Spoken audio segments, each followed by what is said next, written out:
Welcome to StoryTime, Lesoul's Adventure, Episode 7. Tom and Lesoul arrived at the Edinburgh Waverley train station right on time. Lesoul felt the excitement well up within at the anticipation of the drive to Tom's home just outside of Edinburgh. Tom mentioned he parked his car there at the station in the covered parking area. As they moved to gather their luggage, Tom asked a porter to take the bags to his car. Apparently, Tom was well known, and the porter knew just where the car was. Tom reached for Lesoul's hand and said, "Are you ready?" Lesoul squeezed his hand gently, her eyes shining with anticipation. "Absolutely," she replied, her voice filled with quiet excitement as they stepped onto the platform, and the station's familiar hum wrapped around them. Voices in motion, train whistles echoing, footsteps tapping briskly on the tiled floors. Yet, within this flurry of activity, the two of them existed in their own soft bubble of shared purpose and connection. They followed the porter through the corridors, the scent of coffee and pastries lingering in the air. People hurried past, heading into the city or further afield, each with their own stories unfolding. Lesoul took it all in, aware of how her own story had shifted so profoundly these past days, how quickly and gracefully the threads of her life had woven together with Tom's. The porter led them into the covered parking area, dimly lit and pleasantly cool after the station's brightness. As they turned a corner, a sleek, practical car came into view, clean, well-kept, and unassuming, but radiating a sense of reliability and comfort. The porter placed their bags into the trunk with practiced ease, nodded to Tom, and left them to their next step.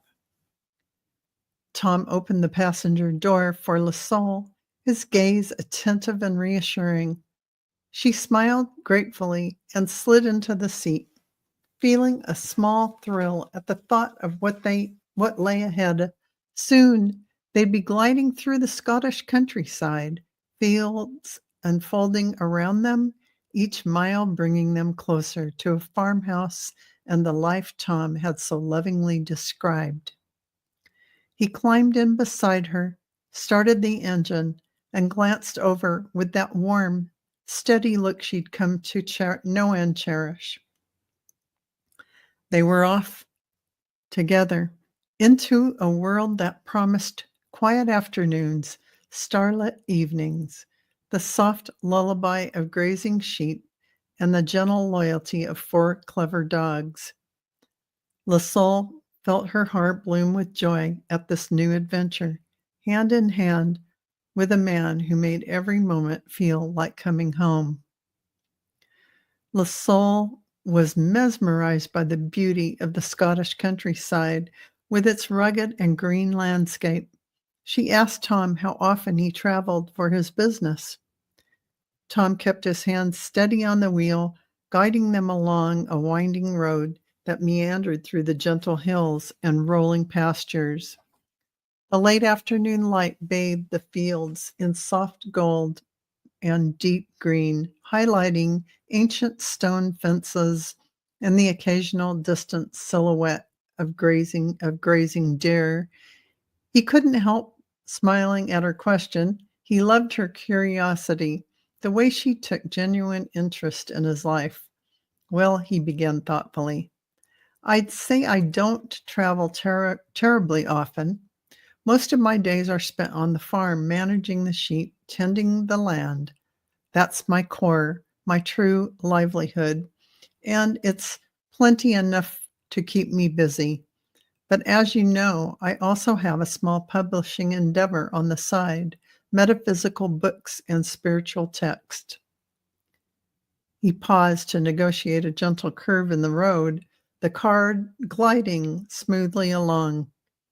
With the publishing, I've learned that modern technology allows me to do most everything from home. Manuscripts, edits, and conversations with authors can be handled via email and video calls. I often meet with printers or distributors nearby or have them come out to see me. Occasionally, though, if I'm attending a book fair or meeting a new potential author, I'll travel. Maybe down to London for a few days or to another city to nurture business relationships. He glanced her way, warm affection in his eyes. That's about as far as it goes. Maybe a handful of trips a year, if that. Most of the authors and collaborators I work with appreciate the calmness of handling things quietly without rushing all over the place. Besides, he said softly, there's a beauty in welcoming them to Scotland when the time is right, letting them stand under these skies and understand what inspired the choices I've made. That often does more for building trust and understanding than any number of boardroom meetings could. Tom turned back to the road as a small flock of birds rose from a hedgerow, their wings catching the last rays of the sun. And now, he said, voice gentle, you'll get to see it all. The fields, the dogs, the quiet rhythms that make traveling anywhere else feel almost unnecessary. It was about 25 minutes later that Tom told Lesoul to look to the left, and she would be looking at the beginnings of his land. Lesoul pressed closer to the window, heart fluttering with anticipation. The sunlight, now golden and slanting, painted the fields in luminous shades of green and amber. Beyond a low stone wall, a gentle slope unfurled, dotted here and there with clusters of wildflowers. She could make out a winding path that seemed to follow the land's natural contours, disappearing over a gentle rise. A quiet gasp escaped her lips. Oh, Tom, she said softly, it's beautiful. He slowed the car just a fraction, allowing them both to drink in the view. From here, it stretches out for a bit, he explained, his voice warm with pride and fondness. Just beyond that hill, you'll catch sight of the farmhouse and the outbuildings, as well as the main pastures where the flock grazes. Lesoul noticed a few sheep in the distance, small white forms moving slowly through the tall grass. In her mind's eye, she could picture the dogs skillfully guiding the flock under Tom's steady direction.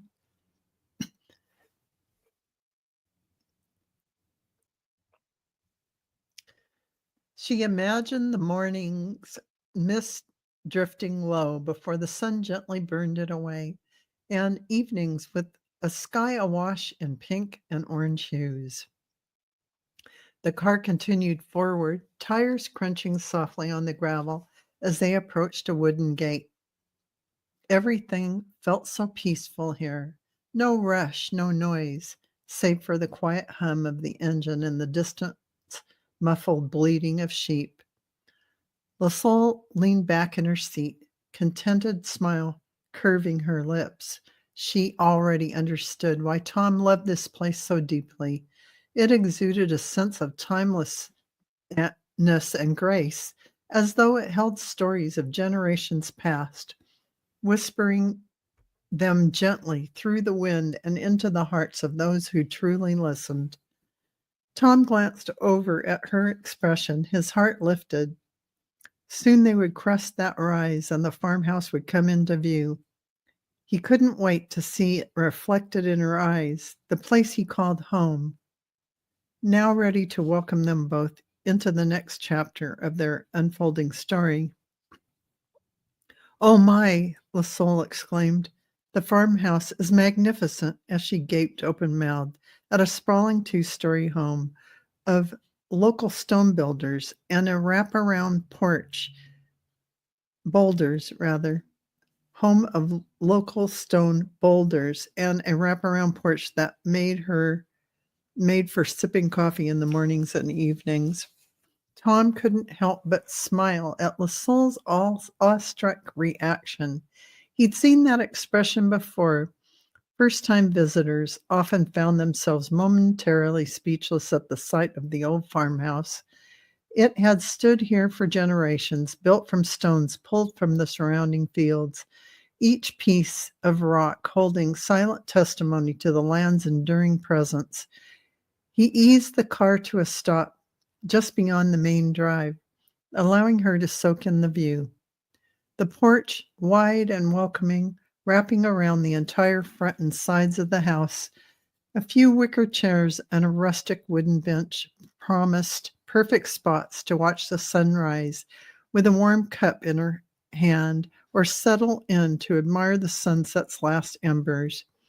Climbing vines, their leaves softly turning in the afternoon breeze, framed the porch, supported like an artist's flourish. It's a place that encourages slow mornings, Tom said softly.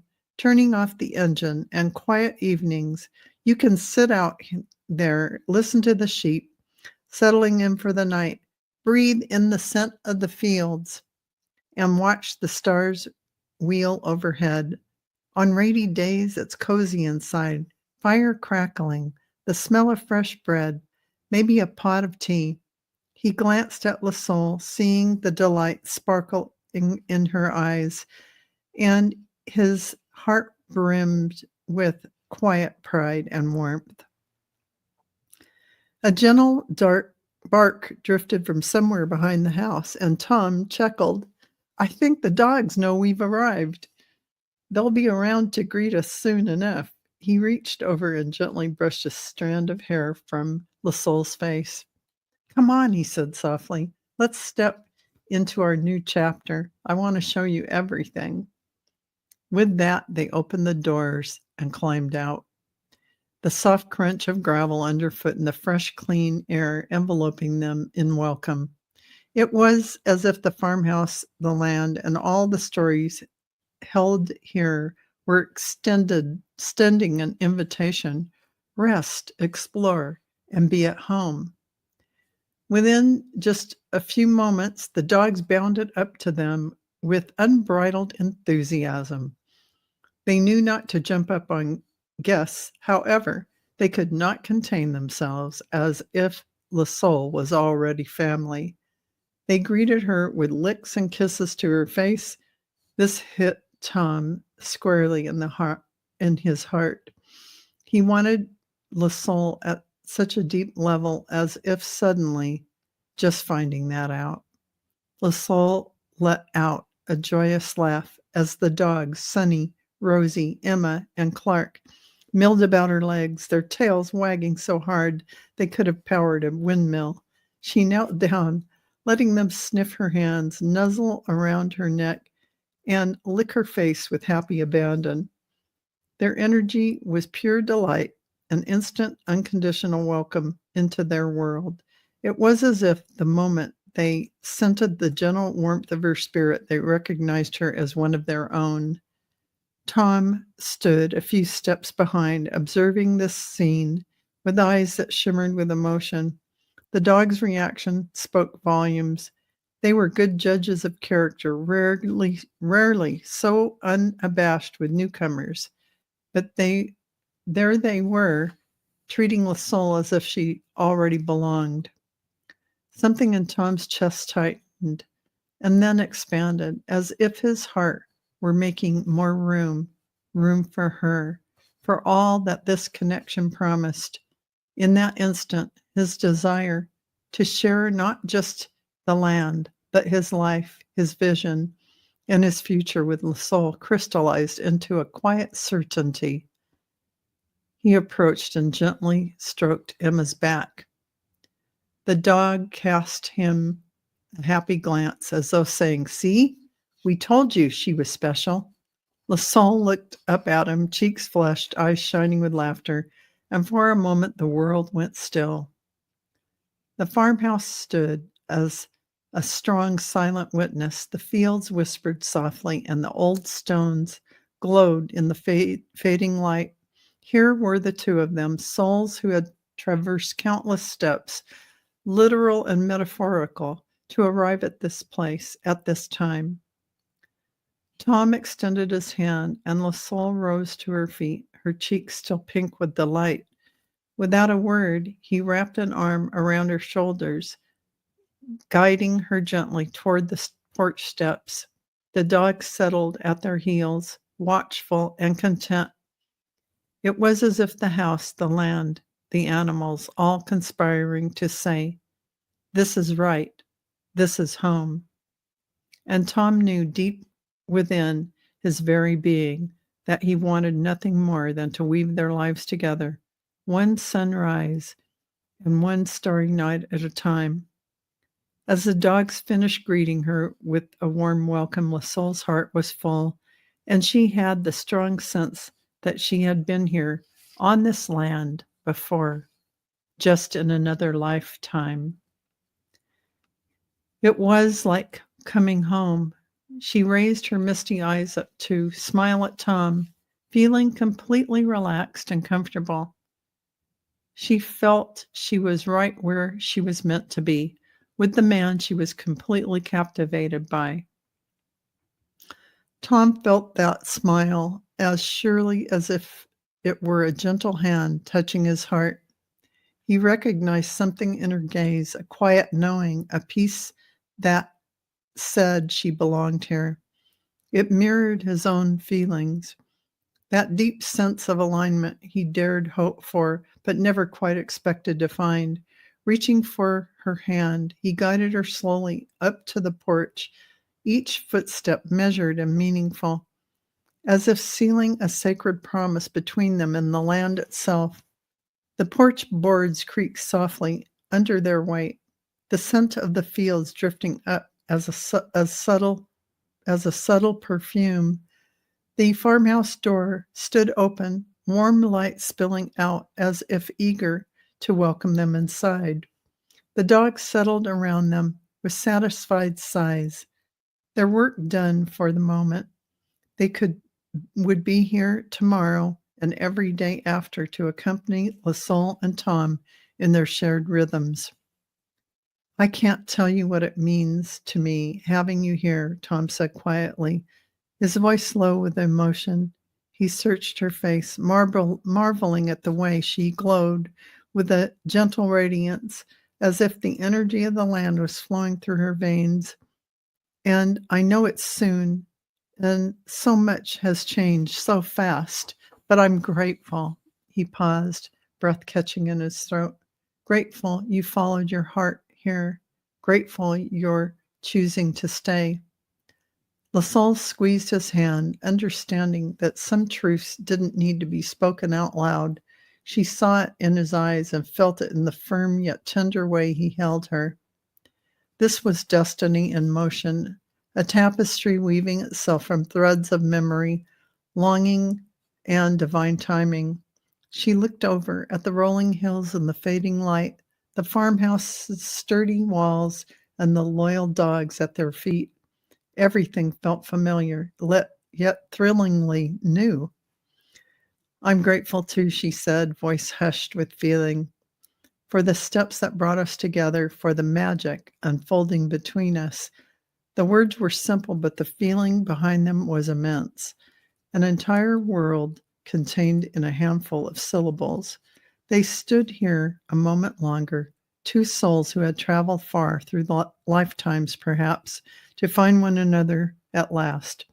And as evening settled gently over the farm, their story's next chapter began with the quiet understanding that they were, at long last, home. Tom put her hand Tom put his hand on the small of her back and led her into the farmhouse. Lesoul was stunned at the warmth of the natural wood and stonework within the farmhouse. Hardwood floors gleamed, and a brilliant fire burned in the huge stone fireplace, bringing a particular type of happiness Lesoul didn't realize she was missing until just then. Open, warm, and inviting, this home was truly spectacular. With the ceiling soaring up to the second floor, it was just then Lesoul noticed the aroma of something that was mouth-watering. Her stomach began to growl. Tom laughed gently. It had been a long time since tea time. He explained that the housekeeper had left the pot of stew on the stove for them. As Lesoul stepped inside, the cozy warmth of the farmhouse embraced her, as if offering a gentle welcome all its own. She ran her fingertips lightly along the wood banister at the entry, admiring the careful craftsmanship and the polished glow of the hardwood floors overhead.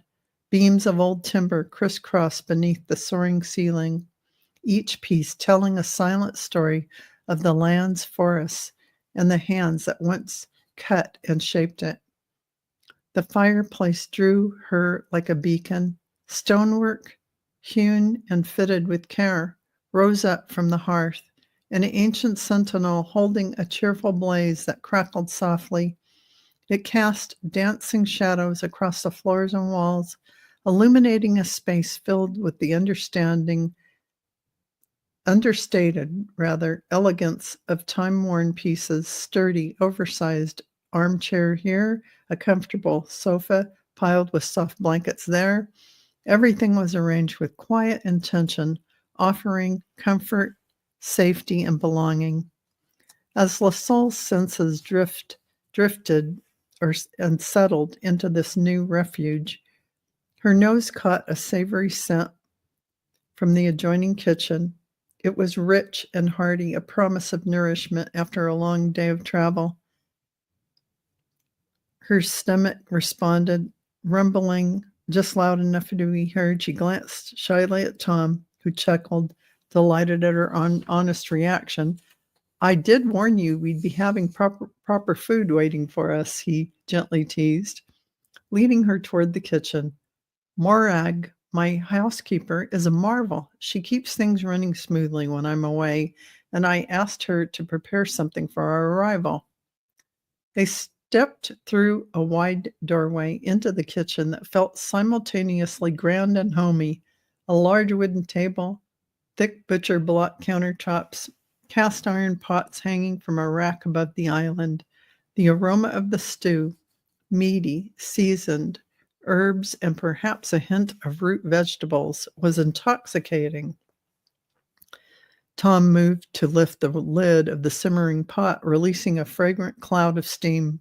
I hope you're hungry, he said, turning to her with a grin. We've certainly earned this meal. Lesoul smiled, her heart full, her senses alight. I'm starved, she admitted, feeling no need to hide her hunger. Here in this place with this man, she could be utterly herself. As they dished up bowls of the warm stew and settled in at the kitchen table, the rhythm of their new shared life began to take shape.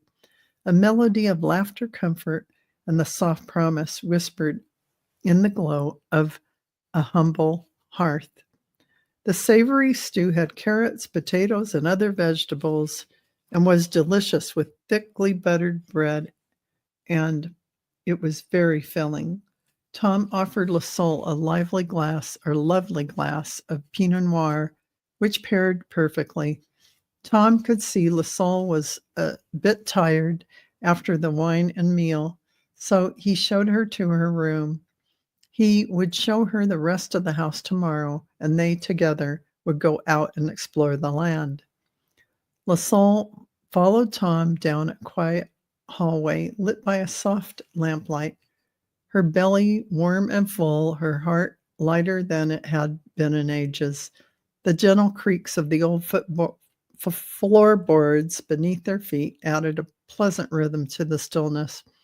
The house seemed to whisper a lullaby of its own.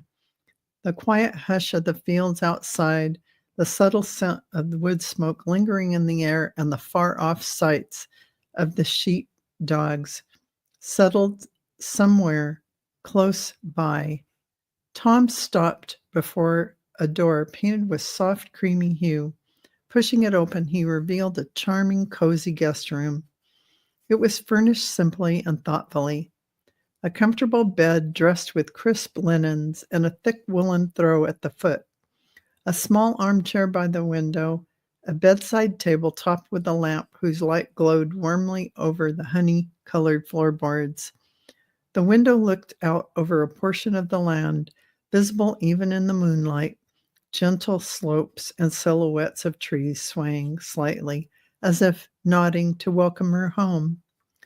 Lesoul stepped inside, turning slowly to take it all in. It felt as if every detail had been placed with care. The room smelled faintly of lavender, and the bed looked so inviting that she could almost feel its soft embrace from where she stood. Tom lingered in the doorway, arms folded loosely, face relaxed and content.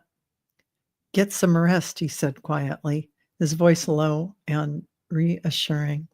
"Tomorrow's a new day, and we'll have all the time in the world to wander the fields, meet the sheep, and let the dogs show off their skills. And if you'd like," he added, a gentle smile tugging at the corner of his mouth, "we can watch the sunrise from the porch. It's quite a sight." Lesoul turned to meet his eyes. There was gratitude shining there, and something else, an unspoken understanding that this was only the beginning of what they could share. She stepped closer, placing a hand lightly on his forearm. "Thank you, Tom," she said softly, "for everything." He nodded, leaning in to kiss her forehead, a tender gesture that made her heart flutter. Then he slipped back into the hallway, pulling the door nearly closed behind him, allowing her privacy and peace. Within minutes, Lesoul changed into something comfortable and slipped under the covers, the distant sounds of the farmhouse settling for the night, a quiet crackle in the fireplace below, a soft scuff of a dog's paw, the gentle sigh of a breeze lulled her toward sleep. She closed her eyes, feeling safe, loved, and perfectly at home.